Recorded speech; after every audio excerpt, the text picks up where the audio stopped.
He lost everything: his freedom, his family, and his future. But he never lost the one thing no one could take from him: the freedom to choose his attitude. Viktor Frankl, where survival finds purpose beyond pain, where breaking is not an option. Vienna had once felt permanent to Viktor Frankl. Not safe, nothing in Europe felt safe anymore, but structured, predictable in the way routines pretend to be solid, even as the ground beneath them weakens. He knew the streets by the rhythm of his footsteps. He knew which cafes went quiet in the afternoons, and which hospitals smelled faintly of disinfectant and old paper. He knew the sound of his own name spoken with respect. Dr. Viktor E. Frankl, neurologist, psychiatrist, lecturer. A man whose life existed inside sentences, diagnoses, theories. A man trained to observe the human mind as something complex, fragile, and meaningful. That life did not end all at once. It narrowed first. By the early 1940s, Vienna was already shrinking around its Jewish citizens. Offices closed. Doors stopped opening. Titles lost their power. Frankl was dismissed from hospital posts, not because his work had changed, but because his name had. Patients disappeared. Colleagues avoided eye contact. The city did not scream its rejection. It murmured it politely, efficiently, through paperwork and silence. Still, Frankl worked. He adapted. He helped where he could. At Rothschild Hospital, the last hospital in Vienna that still accepted Jewish patients, he treated the desperate and the condemned, people who knew exactly what was coming and came anyway, asking not how to be cured, but how to endure. Some asked him for morphine. Others asked him for permission to die. He refused to give them death. Instead, he argued with them about meaning. He told them that even now, even here, life was asking something of them. That suffering did not erase responsibility. That despair was understandable, but not decisive. He said these things quietly, without certainty, sometimes without believing them himself. But he said them because saying nothing felt worse.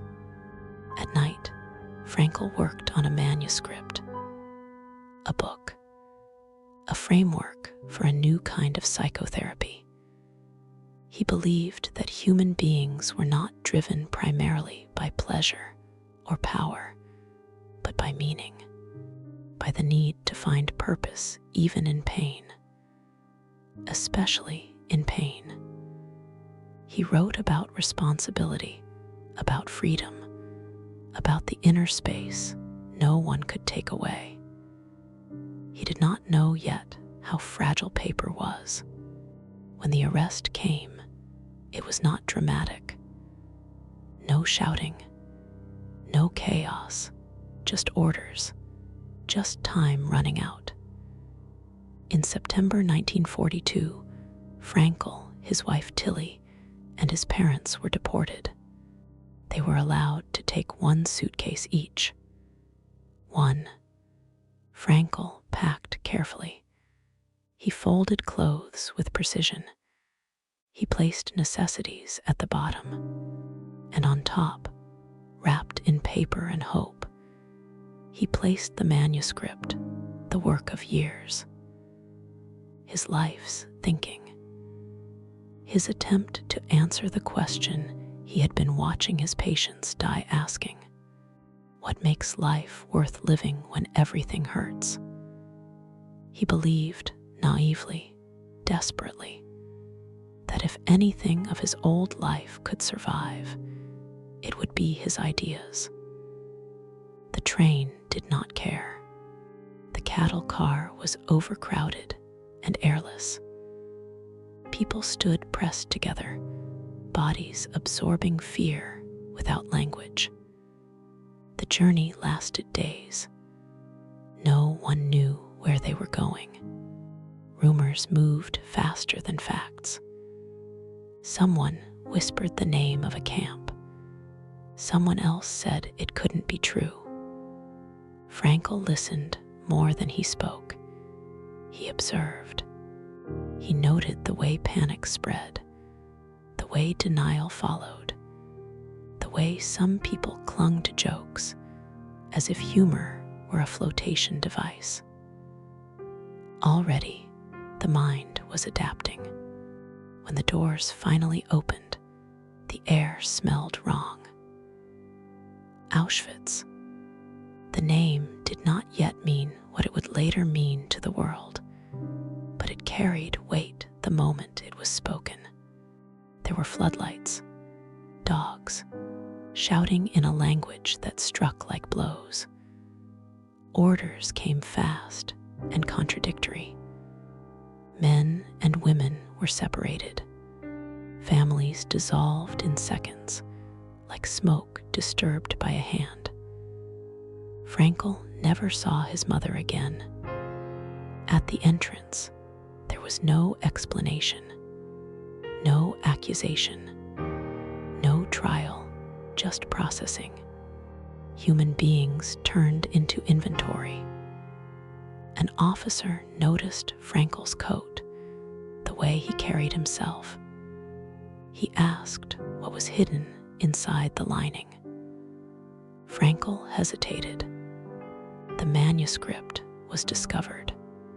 The officer flipped through the pages without reading them, then discarded them casually, like trash mistaken for paper. Frankl watched years of thought scatter onto the ground, trampled by boots and indifference. He did not protest. He could not. In that moment, something inside him collapsed, not loudly, not violently, but completely. He later described it as the death of his former life, not the loss of comfort, not the loss of safety, the loss of identity anchored in achievement. He had believed his work would outlive him. It did not even survive the hour. His clothes were taken. His hair was shaved. His glasses were removed. His name was replaced with a number sewn onto cloth. That was all he was allowed to keep. The shock did not come as panic. It came as unreality, as distance, as if his mind stepped backward and watched his body being dismantled by strangers. He noticed details with clinical precision. The cold floor, the way the razor scraped skin, the humiliation of standing naked among naked men, all pretending not to see each other. This was not cruelty for spectacle. It was efficiency. That made it worse. The first night in the camp did not bring tears. It brought exhaustion. Frankl lay on a wooden plank, surrounded by breathing bodies, and understood that nothing he had learned had prepared him for this kind of reduction. Here, there were no patients, no colleagues, no future appointments, only survival. But even survival was not yet the goal.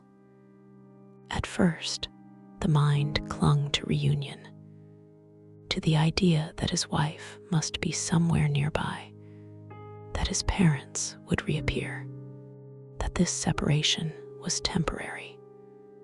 Hope, in the early days, was automatic. It had not yet learned to be dangerous. Frankl observed how men reacted differently. Some broke immediately, sobbing, shaking, begging. Others went rigid, faces empty. A few became cruel, discovering that power, however small, could numb fear. He noticed that those who survived the first shock were not necessarily the strongest physically, but those who adapted fastest mentally. The camp taught this lesson early and without mercy. Reality does not care what you believe you deserve. Work began immediately. Forced labor. Meaningless tasks designed to exhaust rather than build. Carrying stones from one place to another, only to carry them back again. Hunger became constant, sharp, and instructional. It narrowed thought. It simplified life. You stopped thinking about books. You started thinking about bread. Frankl felt his professional identity eroding daily. The psychiatrist in him still observed, but now the subject was himself. He noticed how quickly dignity could be stripped away when no one acknowledged your humanity. How easily a man could be reduced to reflex, wake, work, eat, sleep. And yet, something resisted. Not hope, not optimism, responsibility. Frankl began to realize that even here, even now, life was still asking something of him. Not comfort, not happiness, but response. The ability to choose how to endure what could not be changed. This realization did not make him stronger. It made him quieter. He spoke less. He watched more. He conserved energy, not just physical, but emotional. He understood that uncontrolled despair was a luxury the camp did not allow. At night, he imagined reconstructing his lost manuscript from memory, not because he believed he would survive to publish it, but because thinking about it kept his mind from dissolving into the present moment, which was unbearable. Meaning, he discovered, could be a form of shelter. But shelters were fragile here. Each day, men disappeared, not with announcements, but with absence. A place on the plank empty, a number missing from roll call. Death became background noise, present, constant, unremarkable. Frankl felt grief not as waves, but as erosion. The most dangerous moment, he realized, was not arrival. It was adjustment. When horror became normal, when the unacceptable became routine. That was when something essential risked being lost, not the body, but the self. He resolved, silently, not to let that happen.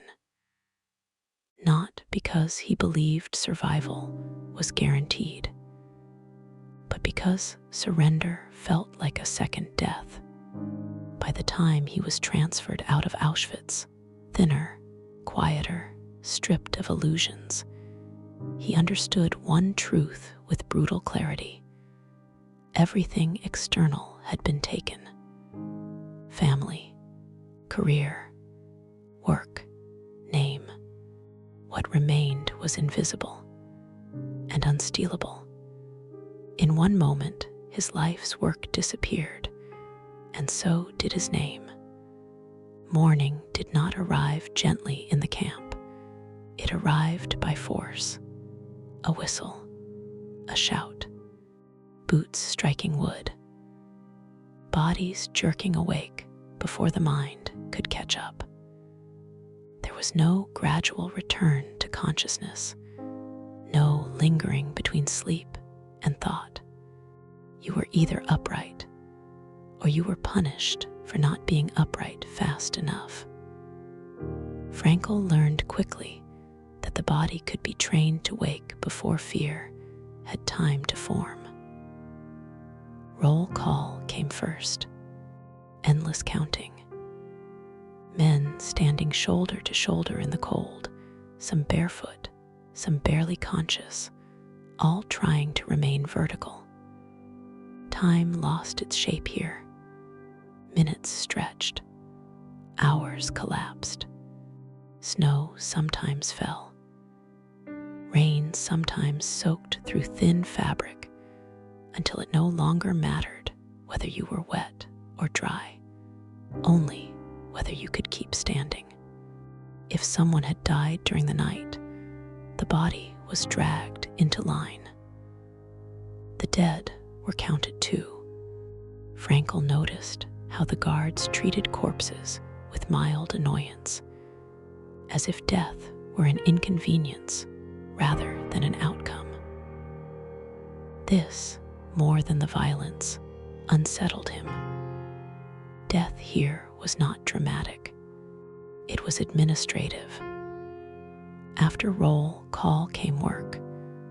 The tasks changed, but the principle did not. Labor was not designed to produce value. It was designed to erase energy, to hollow men out until resistance became biologically impractical. Shoveling frozen earth, carrying beams too heavy for one body, standing for hours doing nothing at all. Hunger threaded through every action. It was not a sharp pain. After a while, it became a low, constant pressure, like gravity pulling thought downward. Conversations narrowed. Dreams changed. Men spoke of recipes with reverence. They described bread the way lovers described skin. Frankl observed this with professional detachment and personal desperation. He noted how starvation altered morality not through malice, but through narrowing. Compassion required energy. So did outrage. When energy vanished, so did complexity. The camps did not need to destroy ethics. They only needed to exhaust them. Soup arrived once a day. Thin, lukewarm, occasionally containing something solid, which felt like an event. Bread was rationed and sacred. Some men ate it immediately. Others saved it, breaking it into precise portions, attempting control in a world designed to deny it. Frankl tried both strategies. Neither prevented the hunger. The body adapted in ways the mind struggled to accept. Libido vanished. Shame dulled. Pain became background. The human organism, stripped to essentials, revealed how much of civilization was excess and how much of identity depended on it. Emotion changed too. At first, horror dominated, then anger, then grief, then numbness. Frankl recognized this emotional flattening not as weakness, but as protection. The psyche, overwhelmed, retreated. Feelings did not disappear, they went underground. This numbness allowed men to witness things that would otherwise shatter them.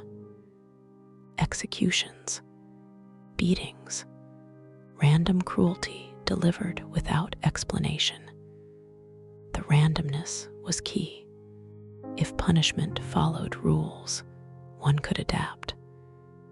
But here, obedience did not guarantee safety. Innocence did not protect. Logic dissolved. This unpredictability generated a specific kind of despair, one rooted not in suffering, but in meaninglessness. Why did this man die and not that one? Why today and not tomorrow?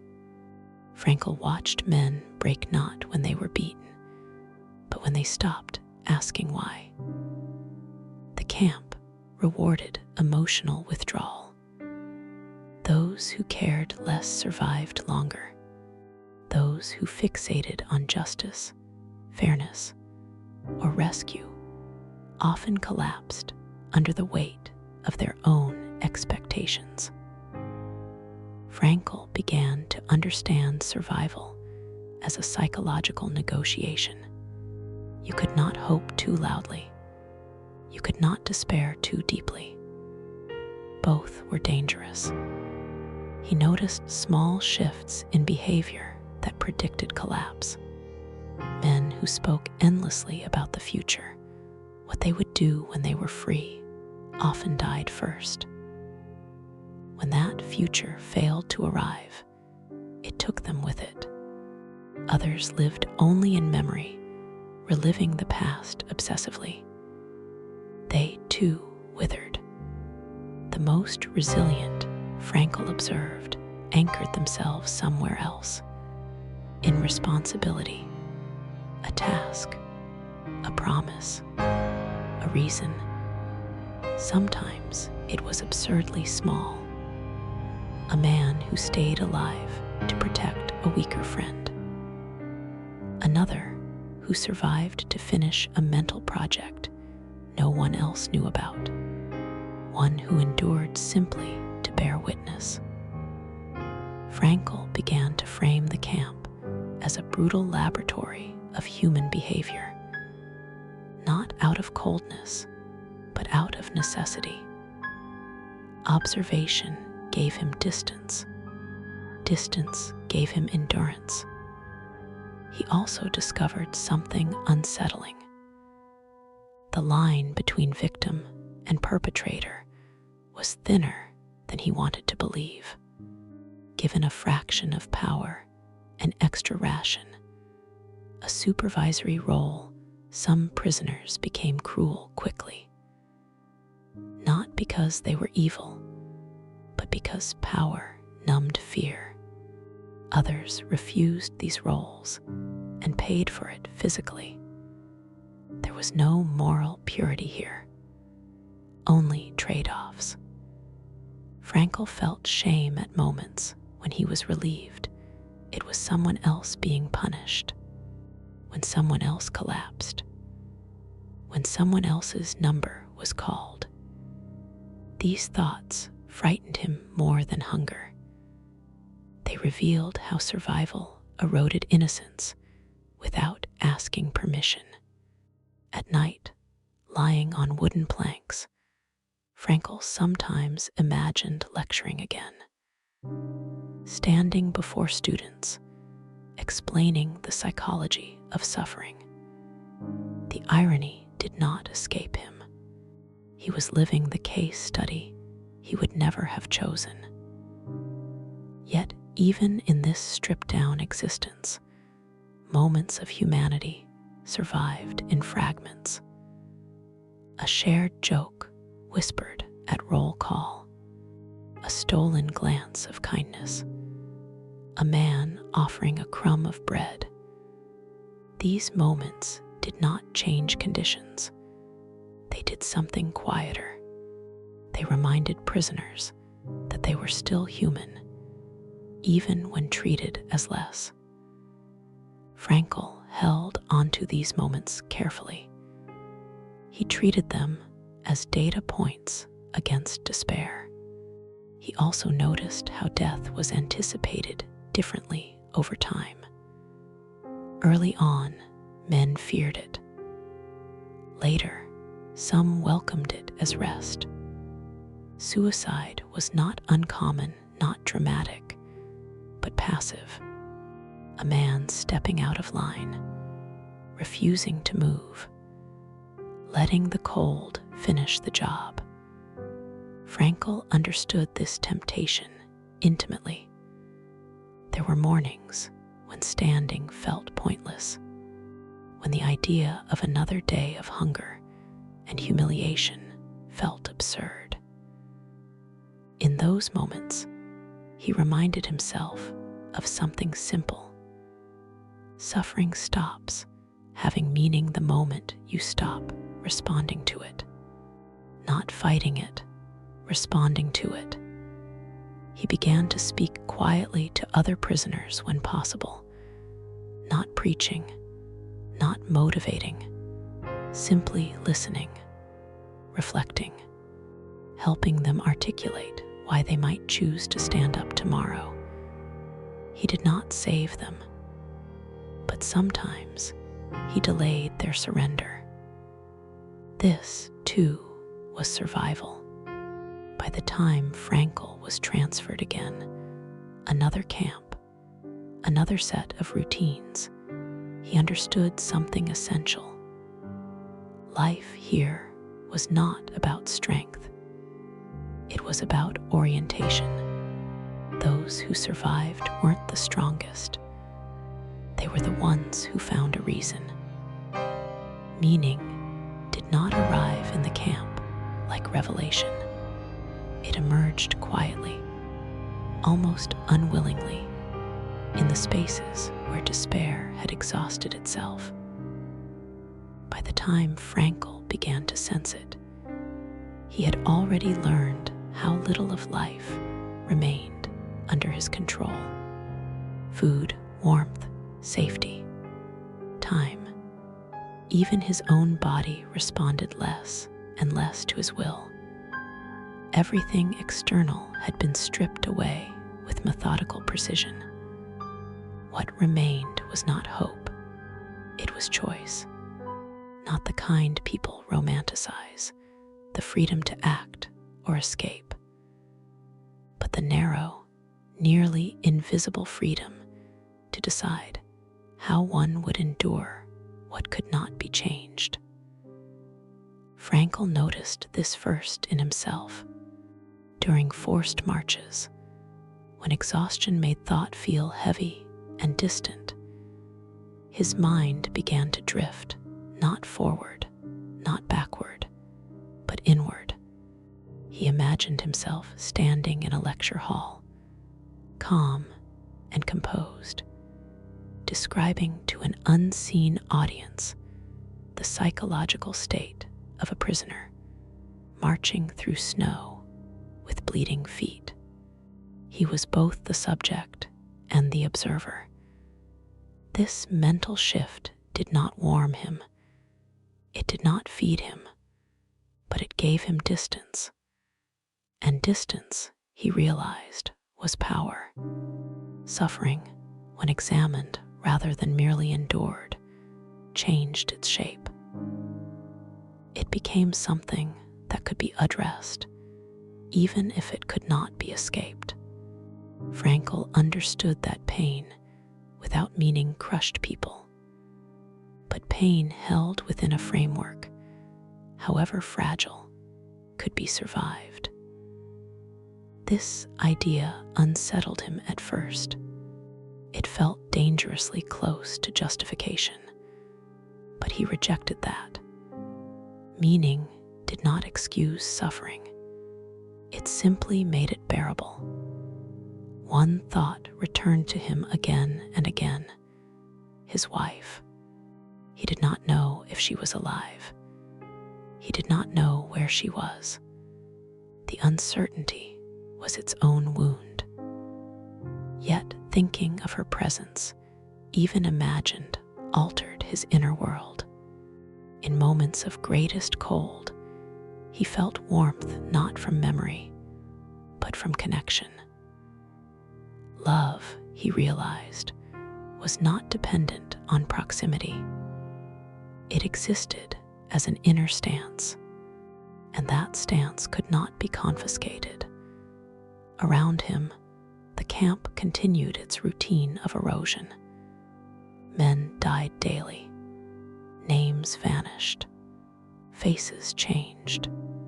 Yet Frankl observed that those who oriented themselves towards something beyond immediate suffering, someone they loved, work they still felt responsible for, even an idea, endured longer, not always physically, but psychologically.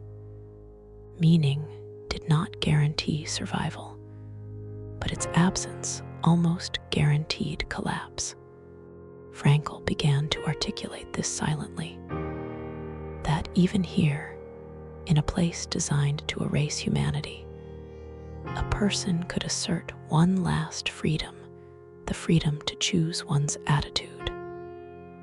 Not optimism, not denial. Attitude. Some prisoners used this freedom unconsciously. Others never discovered it. Those who didn't often succumbed not to hunger, but to emptiness. When suffering became all there was, life lost its argument. Frankl recognized how dangerous false hope could be, promising liberation by a certain date, believing rumors, counting days. When expectations collapsed, men collapsed with them. So he reframed hope, not as expectation of rescue, but as responsibility to endure. He believed that each man still had something demanded of him by life, even now. A task not yet finished, a witness not yet born, a dignity not yet surrendered. This belief was not comforting. It was demanding. It placed the burden back onto the individual, not to change fate, but to answer it.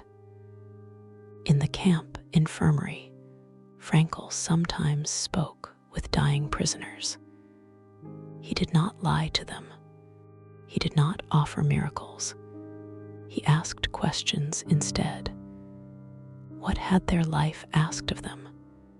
Who still needed them, even if they would never see them again? Sometimes the answer came. Sometimes it didn't. But asking the question itself restored a measure of agency. Frankl began to understand that the camps did not only kill bodies, they tested meanings. Those whose lives had been structured entirely around pleasure, power, or comfort often found nothing to stand on when those were removed. Those whose lives had been oriented toward responsibility, to others, to values, to work, retained an inner foothold. This insight did not make the camp less brutal. It made it legible, meaning Frankl realized was not created by circumstances. It was revealed by them. And here, in this place of radical deprivation, meaning stripped itself down to its core, to love, to responsibility, to the refusal to become less than human. Frankl held onto this understanding carefully, knowing it could not protect him from death, but it protected him from something worse, inner extinction. As he endured another transfer, another march, another narrowing of life, a quiet framework took shape inside him.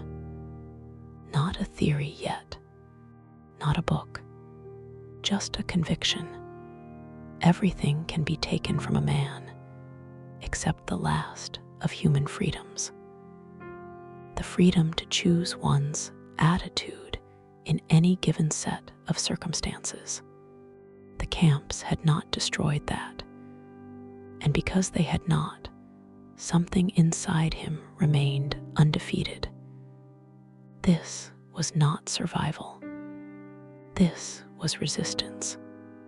And it was here, inside hell, that the foundations of logotherapy were laid, not in comfort, but in necessity. By the time Frankl was moved again, death no longer announced itself. It simply accompanied them. Transfers happened without explanation. One camp dissolved into another. Names changed. Conditions shifted slightly, never enough to matter. The journey itself was often more lethal than the destination. Long marches, open rail cars, bodies collapsing along the road, left where they fell. No one stopped. Stopping meant joining them. Frankl noticed how quickly the mind adjusted to this rhythm. At first, every fallen body registered as a shock. Later, it became a calculation. Is it safe to step around him? Will slowing down draw attention? This was not cruelty. It was adaptation. Typhus followed them like a shadow. Lice carried it. Fever spread it. Delirium finished the job. Frankl watched strong men unravel within days, first shaking, then burning, then disappearing inward. Some were shot to prevent contagion. Others were left to die untreated. Frankl himself fell ill. Fever blurred time. Reality softened at the edges. He drifted between wakefulness and hallucination, hearing voices that were not there, replaying fragments of life before the camps. Vienna streets, conversations, his wife's face, sometimes clear, sometimes distorted. He understood how easily the mind let go when the body weakened. It would have been easy to stop resisting, to lie down, to surrender to the fever's pull. Many did. Frankl did not romanticize their deaths. He understood them. In those moments, survival felt less like courage and more like stubbornness, an unwillingness to give death the final decision. He clung to routine, standing when required, moving when ordered. Even minimal action anchored him to the present. Each small decision to continue was a rejection of collapse. Around him, he witnessed two kinds of moral failure. One was obvious cruelty, betrayal, exploitation. The other was quieter, indifference, men stepping over suffering without seeing it, guards performing violence as procedure, prisoners turning away from pain because acknowledging it cost too much. And yet, Frankl also saw moral courage, rare, fragile, often punished.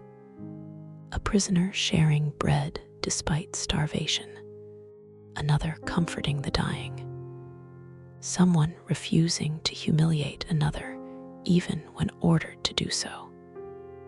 These moments were not rewarded. They were often fatal, but they mattered. Frankl understood then that morality in the camps was not about outcomes. It was about stance, about who one chose to be when stripped of consequence and recognition. Death was constant, but it was not uniform. It selected unpredictably. Frankl learned not to interpret survival as merit. Many good men died. Many cruel ones lived. Survival meant nothing about worth. That realization carried both relief and grief. As the war neared its end, conditions worsened rather than improved. Food grew scarcer. Violence intensified. Guards became more erratic, fearful, desperate, sometimes murderous. Liberation was rumored, then dismissed, then rumored again. Frankl no longer believed rumors. He believed only in the next step.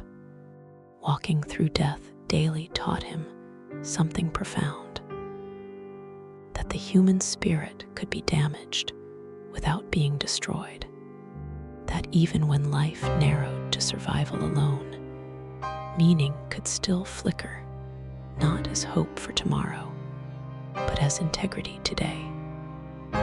He was alive, but life had never been more fragile. Liberation did not feel like victory. When it came, it arrived quietly, almost awkwardly, like an event that had not been rehearsed. One morning, the guards were gone. The shouting stopped. Orders did not come. The machinery of control simply failed. For a long time, no one moved. Frankl would later recall that freedom, when it finally appeared, felt unreal. The body had learned obedience so deeply that the absence of command created confusion rather than joy. Men waited to be told what to do next. Some stood in place for hours, uncertain how to exist without instruction. Silence filled the camp in a way it never had before. It was not peaceful silence. It was hollow. Frankl stepped outside the familiar perimeter and felt nothing at first. No relief, no elation, only a strange emotional paralysis. His mind understood that the nightmare was over, but his nervous system had not caught up. Many survivors experienced this delay. Joy, it turned out, required energy, and they had none left. The world beyond the camp felt overwhelming. Colors were too bright, sounds too sharp. Freedom itself felt unstructured, even threatening. Years of survival under total control had reshaped perception. Choice no longer felt natural. And then came the knowledge, the slow, brutal accounting. Families gone, friends erased, homes destroyed, entire worlds missing. Frankl learned that his wife had not survived. The grief did not explode, it sank inward, heavy and final. Survival brought no immunity from loss. If anything, it intensified it. Frankl noticed a phenomenon among survivors, a sense of guilt at having lived. Why me? Why not them? This question haunted many, turning survival itself into a burden. Frankl refused to frame his survival as luck alone. Not because it wasn't, but because luck explained nothing about what came next. The real challenge was not staying alive. It was deciding what life still asked of him. Returning to Vienna felt like entering a ghost city. Streets were familiar, but meaning had shifted. The world he remembered no longer existed. He was alive, but displaced, not only geographically, but psychologically. And yet, something inside him was intact. The ideas that had taken shape under starvation and terror did not fade in safety. They demanded expression. Frankl felt an obligation not to glorify suffering, but to articulate what it had revealed. He began rewriting the manuscript that had been taken from him, not as it had been, as it needed to be. He wrote not as a detached scholar, but as a witness. He described a psychology forged not in theory, but in extremity, a framework built not to explain happiness, but to explain endurance. He wrote about meaning not as abstraction, but as survival equipment, that life's meaning is not something we invent casually, but something we discover under pressure. That meaning can be found in love, in responsibility, in suffering that cannot be avoided, but can still be answered. Frankl was careful not to romanticize pain. Suffering, he insisted, was not necessary. But when it was unavoidable, it posed a question. And the answer was never theoretical. It was lived. The book that emerged, Man's Search for Meaning, was not a monument to trauma. It was a response to it, a refusal to let horror have the final word. Frankl did not claim that meaning saved everyone. It did not. But he showed that those who survived often did so because they had something to live for, even when life itself had become unbearable. In time, Frankl returned to teaching, to listening, to helping others navigate suffering of different kinds. He carried the camps with him not as an identity, but as a responsibility to remember, to explain, to resist forgetting. Survival, he knew, was not the miracle. Finding meaning after survival was. Those who have a why to live can bear almost any how.